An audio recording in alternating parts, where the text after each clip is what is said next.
Hello, നമസ്കാരം. എല്ലാവർക്കും cooks and ക്രാഫ്റ്റ്സിലേക്ക് സ്വാഗതം. ഇനി ഞാൻ ഷെയർ ചെയ്യുന്നത് നമ്മൾക്ക് എങ്ങനെ ഗോതമ്പ് പൊടി ഉപയോഗിച്ച് പുറത്തുനിന്ന് പഫ് പേസ്ട്രി ഒന്നും മേടിക്കാതെ എളുപ്പത്തിൽ വീട്ടിൽ ഓവനില്ലാതെ മുട്ട പപ്സ് ഉണ്ടാക്കിയെടുക്കാമെന്നാണ്. ഇതിൽ ഞാൻ 2 മെത്തേഡിൽ പഫ് പേസ്ട്രി ഞാൻ എളുപ്പത്തിൽ ഉണ്ടാക്കാമെന്ന്, അതുപോലെ തന്നെ പപ്സും 2 രീതിയിൽ തയ്യാറാക്കിയെടുക്കുന്നത് കാണിക്കുന്നുണ്ട്. ഒന്ന് ബേക്ക് ചെയ്തും ഒന്ന് ഫ്രൈ ചെയ്തും. പപ്സ് ഉണ്ടാക്കാനായിട്ട് ഞാൻ 1 കപ്പ് ഗോതമ്പ് പൊടിയിലേക്ക് കുറച്ച് ഉപ്പ് ചേർത്തിട്ടുണ്ട്. ഇനി ഒരു 1/2 ടീസ്പൂൺ ഒലിവ് ഓയിലും കൂടി ചേർത്തിട്ട് നല്ലപോലെ ഒന്ന് മിക്സ് ചെയ്യുക. പിന്നെ ഒലിവ് ഓയിൽ ഓപ്ഷണലാണ്, ഇഷ്ടമുണ്ടെങ്കിൽ ചേർത്താൽ മതി. ഇനി ഇതിലേക്ക് ചേർക്കേണ്ടത് 2 ടേബിൾ സ്പൂൺ ബട്ടർ ഉരുക്കിയതാണ്. അതിനുശേഷം ഇത് നല്ലതുപോലെ മിക്സ് ചെയ്തെടുക്കണം. ബട്ടർ മസ്റ്റായിട്ടും ചേർക്കണം. ഇനി നമുക്കിതിലേക്ക് കുറച്ച് ഐസ് വാട്ടർ ചേർത്ത് ഇതൊരു മാവ് പരുവത്തിൽ കുഴച്ചെടുക്കണം. ഒരു ചപ്പാത്തി മാവിനേലും ഇച്ചിരി ഒന്ന് ലൂസായി പരുവം മതി, അധികം അങ്ങ് വെള്ളം കൂടി പോകരുത്. പിന്നെ ഐസ് വാട്ടർ തന്നെ മസ്റ്റായിട്ട് ഉപയോഗിക്കണം കേട്ടോ. ഇതിപ്പോൾ ഐസ് വാട്ടർ ഇല്ലെങ്കിൽ അറിയാമല്ലോ, ഒരു ഗ്ലാസ്സിൽ 2-3 ക്യൂബ് ഐസ് ഇട്ട് കഴിഞ്ഞാൽ അത് ഐസ് വാട്ടർ ആയിക്കോളും. പിന്നെ ഇത് നമ്മൾ പുറത്തുനിന്നൊക്കെ മേടിക്കുന്ന മൈദയുടെ പഫ് പേസ്ട്രിയേക്കാളും ഒരുപാട് ഹെൽത്തിയാണ്, ഗോതമ്പ് പൊടിയല്ലേ. പിന്നെ നമ്മൾ പുറത്തുനിന്ന് മേടിക്കുന്നതിൻ്റെ പപ്സിൻ്റെ സൗന്ദര്യമൊന്നും, മൈദ വെച്ചുണ്ടാക്കുന്ന പപ്സിൻ്റെ സൗന്ദര്യമൊന്നും ഈ പപ്സിന് കിട്ടത്തില്ല, പക്ഷേ ടേസ്റ്റ് ഉണ്ട്. അപ്പോൾ ഞാൻ ഈ മാവ് ഇതുപോലെ കുഴച്ചിട്ട് ഒരു 5 മിനിറ്റ് റെസ്റ്റ് ചെയ്യാൻ വെച്ചിരുന്ന് അടച്ചു വെക്കണം കേട്ടോ. ഞാനിപ്പോൾ തുറന്നതാണ്. അതിന് ശേഷം ഇത് ചെറിയ ബോൾസായിട്ട് ഉരുട്ടിയെടുക്കണം. ഏകദേശം നമ്മളുടെ പൂരിയൊക്കെ ഉണ്ടാക്കുന്ന അത്രയും വലുപ്പത്തിൽ ഉരുട്ടിയെടുത്താൽ മതി. ഇനി നമുക്ക് ഇത് പൂരിയൊക്കെ പരത്തുന്ന മാതിരി ഒന്ന് പരത്തിയെടുക്കണം. അതിന് ഞാനിവിടെ ഉപയോഗിക്കുന്നത് ഒരു പത്തിരി പ്രസ്സാണ്. നിങ്ങൾക്ക് സാധാ പോലെ ചപ്പാത്തി കല്ലിലിട്ട് ചപ്പാത്തി പലകയിലിട്ട് പരത്തിയെടുത്താൽ മതി. നമ്മൾക്ക് എത്ര ലെയേഴ്സ് വേണം അതനുസരിച്ച് അത്രയും നമ്മൾ ഈ പൂരി അല്ലെങ്കിൽ ചപ്പാത്തി പരത്തിയെടുക്കണം. ഇപ്പോൾ 6 ലെയർ, 8 ലെയർ, 10 ലെയർ, അതൊക്കെ നമ്മൾ അത്രയും ചപ്പാത്തി പരത്തിയെടുക്കണം. ഈ ഒരു മെത്തേഡ് നമ്മൾക്ക് വളരെ എളുപ്പമാണ് ചെയ്യാൻ. പിന്നെ ഒരു ബെനിഫിറ്റ് എന്ന് പറഞ്ഞാൽ നമ്മൾ സാധാരണ പഫ് പേസ്ട്രി ഉണ്ടാക്കുമ്പോൾ ഒരുപാട് ബട്ടർ ഉപയോഗിക്കണം. ഇതിൽ അധികം ബട്ടറിൻ്റെ ഒന്നും ആവശ്യമില്ല. 2-3 ടേബിൾ സ്പൂണിൻ്റെ ആവശ്യമുള്ളൂ. മാക്സിമം 4 ടേബിൾ സ്പൂൺ മതി. എളുപ്പമാണ് ഉണ്ടാക്കിയെടുക്കാനും, നല്ല ടേസ്റ്റുമാണ്. കൗണ്ടർ ടോപ്പിൽ ഞാൻ നല്ലതുപോലെ ഒന്ന് പൊടി വെതറിയിട്ടുണ്ട്. അതിനുശേഷം ആദ്യത്തെ പൂരി എടുത്ത് വെക്കുകയാണ്. ഇനി ഇതിലേക്ക് കുറച്ചൊന്ന് ബട്ടർ നല്ലപോലെ ഗ്രീസ് ചെയ്ത് കൊടുക്കുക. ഇനി ഇതിൻ്റെ പൊക്കത്ത് കുറച്ച് പൊടിയും കൂടി വെതറി കൊടുക്കുക. ഇത് ഗോതമ്പ് പൊടിയോ മൈദയോ കോൺഫ്ലോറോ എടുക്കാവുന്നതാണ്. അതിനുശേഷം അടുത്ത പൂരിയും കൂടി വെച്ച് കൊടുക്കുക. ഇനിയും ഈ പ്രോസസ്സ് റിപ്പീറ്റ് ചെയ്യുക. ബട്ടർ സ്പ്രെഡ് ചെയ്യുക. അതിനുശേഷം പൊടി തൂവി കൊടുക്കുക. പിന്നെ അത് അടുത്ത പൂരി വെക്കുക. അങ്ങനെ നമുക്ക് എത്ര ലെയർ ആവശ്യമുണ്ടോ അത്രയും പൂരികൾ വെക്കുക. അതിനുശേഷം ഇത് നല്ലതുപോലെ ഒന്ന് പരത്തിയെടുത്ത് സ്ക്വയർ ഷേപ്പിൽ കട്ട് ചെയ്തെടുക്കുക. അത്രയേ ഉള്ളൂ, നമ്മളുടെ പഫ് പേസ്ട്രി റെഡിയാവും. ഇത് പെട്ടെന്ന് നമുക്ക് ചെയ്തെടുക്കാൻ പറ്റുന്നതാണ്. കാരണം നമ്മളിത് ചപ്പാത്തി പരത്തുന്ന മാതിരി അത്രയും വട്ടത്തിലൊന്നും പരത്തേണ്ട, ചെറുതായിട്ടൊന്ന് പരത്തിയെടുത്താലും മതി. കണ്ടില്ലേ, ഞാനിപ്പോൾ ഇത് 6 എണ്ണമാണ് വെക്കുന്നത്. ഇനി നമുക്ക് ഈ അടുക്കി വെച്ചേക്കുന്ന സംഭവം നല്ലപോലെ ഒന്ന് പരത്തിയെടുക്കുക. ഒരു റോളിംഗ് പിൻ വെച്ച് ഞാൻ കൗണ്ടർ ടോപ്പിലിട്ട് പരത്താണ്. അതായിരിക്കും എളുപ്പം എല്ലാവർക്കും ചപ്പാത്തി പലകയിലും. കാരണം നമ്മളിത് അത്യാവശ്യം നീളത്തിലും ഇതിലാണ് പരത്തിയെടുക്കുന്നത്. പിന്നെ ഇതിൻ്റെ ഷേപ്പ് ഒന്നും നോക്കേണ്ട കാര്യമില്ല. അവസാനം നമ്മൾ കട്ട് ചെയ്താണ് എടുക്കുന്നത്. അതുപോലെ തന്നെ ഇത് ഒരുപാട് അങ്ങ് തിന്നായിട്ട് പരത്തിയെടുക്കരുത്. അപ്പോൾ ആ ലേയേഴ്സ് ഒന്നും അത്ര ഡിസ്റ്റിങ്ക്റ്റ് ആയിട്ട് നമുക്ക് കാണാനോ പപ്സ് കഴിക്കുമ്പോഴോ നമുക്കത് കിട്ടത്തില്ല. ആ ഒരു ലേയേഴ്സ് ഇല്ലെങ്കിൽ പപ്സ് കഴിക്കാനൊരു സുഖം ഉണ്ടാവില്ല. ഇപ്പോൾ ഞാൻ കാണിച്ചു തരാം. ഈ ഒരു തിക്നെസ്സിലാണ് നമ്മൾ പരത്തിയെടുക്കേണ്ടത്. ഇപ്പോൾ നമ്മൾ പരത്തിയെടുത്തിട്ടുണ്ട്. ഇനി ഇതിൻ്റെ സൈഡ്സിലുള്ള അൺഈവൺനെസ് ഒക്കെ ഇങ്ങനെ കട്ട് ചെയ്ത് മാറ്റുക. ഇതിപ്പോൾ കണ്ടില്ല, ഈ ഒരു തിക്നെസ് വേണം. ഇതിൽ ലേയേഴ്സൊക്കെ ഇപ്പോൾ ക്യാമറ കാണുന്നുണ്ടോയെന്ന് അറിയില്ല, നല്ലതുപോലെ ലേയേഴ്സായിട്ടാണ് ഇരിക്കുന്നത്. അതിനുശേഷം ഇതിൻ്റെ എല്ലാ സൈഡും ഈ പറഞ്ഞ മാതിരി കട്ട് ചെയ്തിട്ട് ഇത് ഓരോരോ ഷീറ്റായിട്ട് എടുക്കണം. ഒരു റെക്റ്റാങ്കിൾ അല്ലെങ്കിൽ ഒരു സ്ക്വയർ ഷേപ്പിൽ കട്ട് ചെയ്തെടുക്കണം. കണ്ടില്ലേ, ഇതുപോലെ ഇപ്പോൾ ഇത് 2 ഷീറ്റായി. അങ്ങനെ ഈ ഒരു ഇതിൽ നിന്ന് നമുക്കിപ്പോൾ 4 ഷീറ്റ് കിട്ടും. 2 ഷീറ്റും കൂടി കിട്ടും. അതെങ്ങനെയാണെന്ന് ഞാൻ കാണിച്ചു തരാം.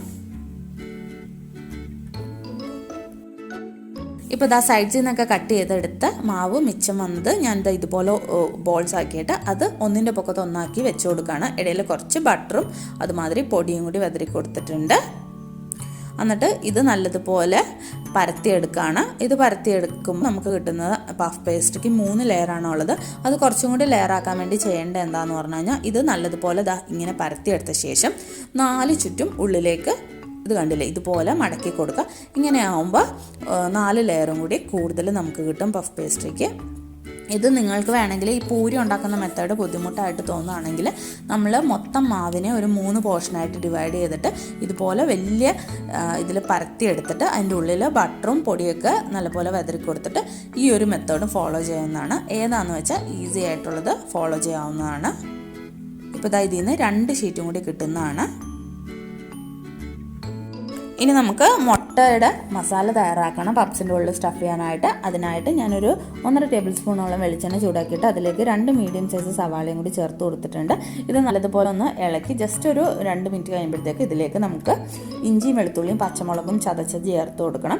ഒരു 3 വെളുത്തുള്ളി, ഒരു ചെറിയ കഷ്ണം ഇഞ്ചി, പിന്നെ ഒരു 3 പച്ചമുളകുമാണ് ചേർത്ത് കൊടുക്കുന്നത്. എന്നിട്ട് ഇത് നല്ലതുപോലെ ഒന്ന് ഇളക്കി യോജിപ്പിക്കുക. സവാളയുടെ കളർ ബ്രൗൺ ഒന്നും ആവണ്ട, ജസ്റ്റ്. ഇനി ഇതിലേക്ക് ആവശ്യമായ കുരുമുളക് ഏകദേശം ഒരു 1/2 ടീസ്പൂൺ, പിന്നെ ഒരു 1/2 ടീസ്പൂൺ കാശ്മീരി ചില്ലി പൗഡർ ഒരു കളറിന് വേണ്ടി, അതുപോലെ തന്നെ ഒരു 1/4 ടീസ്പൂൺ മഞ്ഞൾപ്പൊടിയും ചേർക്കുക. പിന്നെ ഇതിലേക്ക് ഒരു 1/2 ടീസ്പൂൺ വരെ ഗരം മസാലയും കൂടി ചേർക്കുക. പിന്നെ ഒരു 1/2 ടീസ്പൂണോളം മല്ലിപ്പൊടിയും കൂടി ചേർത്തിട്ട് നല്ലതുപോലെ ഇളക്കി യോജിപ്പിക്കുക. തീ ഇപ്പോൾ ഒരു ലോ ഫ്ലെയിമിലായിരിക്കണം. അപ്പോൾ ഇതിലേക്ക് ആവശ്യത്തിന് ഉപ്പും കൂടി ചേർത്ത് നല്ലപോലെ ഇളക്കിയിട്ട് തീ ഓഫ് ചെയ്തിട്ട് തണുക്കാനായിട്ട് മസാല മാറ്റി വെക്കാം. ഇപ്പോൾ ഞാനൊരു വലിയ കടായി എടുത്തിട്ടുണ്ട്. അതിൻ്റെ ഉൾവശത്ത് അടിയിൽ മാത്രം ഒന്ന് ബട്ടർ ഗ്രീസ് ചെയ്ത് കൊടുക്കുക. ഇനി ഇതിൻ്റെ പൊക്കത്തേക്ക് ഒരു ബട്ടർ പേപ്പർ വെച്ചിട്ട് അതിൻ്റെ മുകളിലും കുറച്ച് ബട്ടർ ഒന്ന് ഗ്രീസ് ചെയ്ത് കൊടുക്കുക. ബട്ടർ പേപ്പർ അല്ലെങ്കിൽ ഒരു സ്റ്റീലിൻ്റെ കട്ടിയുള്ള പ്ലേറ്റ് എടുക്കുക, അല്ലെങ്കിൽ ഓവൻ സേഫ് ആയിട്ടുള്ള ഏതെങ്കിലും പാത്രം എടുക്കുക. ഇനി ഇത് അടച്ചു വെച്ച് ഒരു മീഡിയം ഫ്ലെയിമിൽ ഒരു 10 മിനിറ്റ് ചൂടാക്കി എടുക്കണം. പ്രീ ഹീറ്റ് ചെയ്യുന്നതാണ്.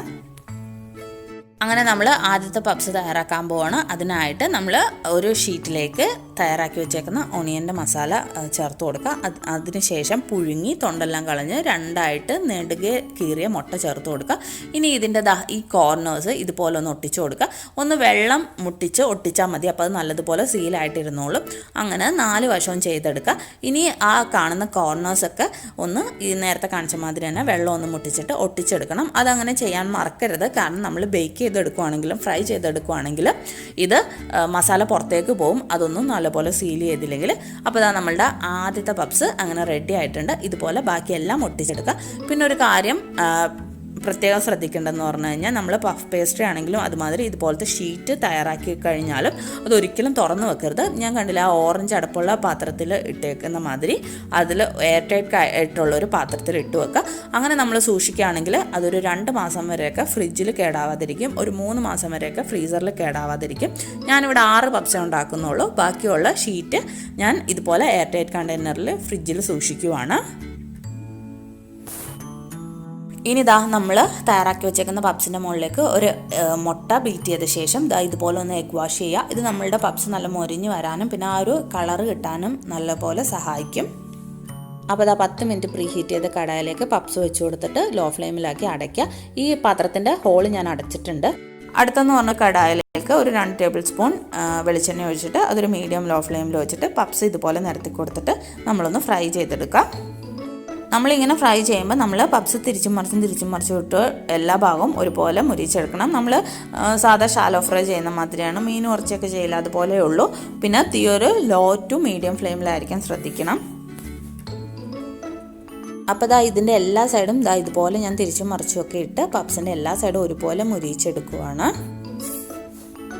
അപ്പോൾ ഒരു 4 മിനിറ്റ് കഴിഞ്ഞപ്പോൾ ഞാൻ ഈ കടായിൽ വെച്ച പപ്സും തിരിച്ചിട്ട് കൊടുക്കുകയാണ്. ഇത് നമ്മൾ നല്ല ഒരു ബേസിൽ വെച്ച് കൊടുക്കുകയാണെങ്കിൽ ഇത് തിരിച്ചിടാതെ തന്നെ ആയി കിട്ടും. പക്ഷേ അത് നല്ല ടൈം കൺസ്യൂമിങ് ആണ്.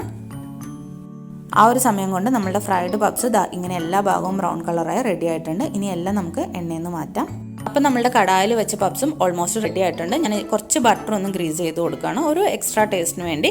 അതും ഞാൻ ഇടയ്ക്ക് ഇങ്ങനെ തിരിച്ചൊക്കെ ഇട്ട് കൊടുത്തിരുന്നു. ഒരു 15 മിനിറ്റൊക്കെ ആയപ്പോഴത്തേക്ക് ഇത് റെഡി ആയിട്ടുണ്ട്. നമുക്കിനി ഇത് കടായിൽ നിന്ന് എടുത്ത് മാറ്റാം. അപ്പോൾ ഇതാണ് നമ്മൾ ഫ്രൈ ചെയ്തെടുത്ത പപ്സ്. ഇത് കുറച്ചും കൂടി ഒരു ബ്രൗൺ കളറായിരിക്കും ബേക്ക് ചെയ്ത് എടുത്ത പപ്സിനാലും. പക്ഷേ ടേസ്റ്റ് എനിക്ക് ബേക്ക് ചെയ്തെടുത്തതാണ് ഇഷ്ടപ്പെട്ടത്. നിങ്ങൾ ട്രൈ ചെയ്ത് നോക്കാം. ഇതാണ് കടായിൽ തയ്യാറാക്കിയ പപ്സ്. ഇത് നല്ലപോലെ ബ്രൗൺ കളറൊക്കെ വന്നിട്ടുണ്ട്. അപ്പോൾ നിങ്ങളെല്ലാവരും ഉറപ്പായിട്ടും ട്രൈ ചെയ്ത് നോക്കണം. എന്നിട്ട് നിങ്ങളുടെ ഫീഡ്ബാക്സ് ഒക്കെ പറയണം. ഓവൻ ഇല്ലെങ്കിൽ ഒന്നും വിഷമിക്കണ്ട. ഇതുപോലെ ലെയറോട് കൂടിയ പപ്സ് നമുക്ക് ഗോതമ്പ് പൊടി വെച്ച് തന്നെ എളുപ്പത്തിൽ തയ്യാറാക്കിയെടുക്കാം. അപ്പോൾ നിങ്ങളെല്ലാവരും ട്രൈ ചെയ്ത് നോക്കിയിട്ട് ഫീഡ്ബാക്സും സജഷൻസും ഡൗട്ട്സും എന്തെങ്കിലും ഉണ്ടെങ്കിൽ കമൻസിൽ മെൻഷൻ ചെയ്യുക. അതുപോലെ തന്നെ എപ്പോഴും പറയുന്ന മാതിരി ചാനലൊന്ന് സബ്സ്ക്രൈബ് ചെയ്യുക. സൈഡിൽ കാണുന്ന ബെല്ലൈക്കണും കൂടി എനേബിൾ ചെയ്താൽ ഞാൻ പുതിയ വീഡിയോസ് ഇടുമ്പോൾ നോട്ടിഫിക്കേഷൻ കിട്ടുന്നതായിരിക്കും. താങ്ക്